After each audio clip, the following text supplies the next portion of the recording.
আমরা চাই যে আমাদের হাসপাতাল। আপনারা দেখছেন হলদিবাড়ি টাইমস। সাপ ও সর্পদংশন নিয়ে সচেতনতা শিবির অনুষ্ঠিত হলো হলদিবাড়িতে। শুক্রবার হলদিবাড়ি হাসপাতালের ব্যবস্থাপনায় এবং Haldibari science and cultural organisation ও স্পোরের যৌথ উদ্যোগে হলদিবাড়ি হাসপাতালে একটি সর্প বিষয়ক সচেতনতামূলক প্রচারের আয়োজন করা হয়। এই দিন সেখানে কলেজ পড়ুয়া ও হলদিবাড়ি হাসপাতালে আসা আউটডোরের রোগীদের পরিবারের সদস্যরা অংশগ্রহণ করে। শিবিরে বিভিন্ন প্রকারের বিষধর ও বিষহীন সাপ সম্পর্কে বিস্তারিত আলোচনা করা হয়।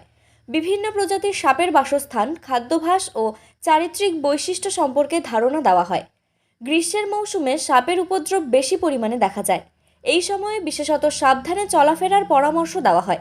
সাপ কামড়ালে ওঝার কাছে না গিয়ে সোজা যেন হাসপাতালে রোগীকে নিয়ে যাওয়া হয়, সেটাও শিবিরে উপদেশ দেওয়া হয়। এই দিন শিবিরে উপস্থিত ছিলেন হলদিবাড়ির বিট অফিসার গৌতম মজুমদার, স্পোরের সদস্য Suman Das, Haldibari science and cultural অর্গানাইজেশনের সম্পাদক কৌশিক নিয়োগী, স্বাস্থ্যকর্মী সহ অন্যান্যরা।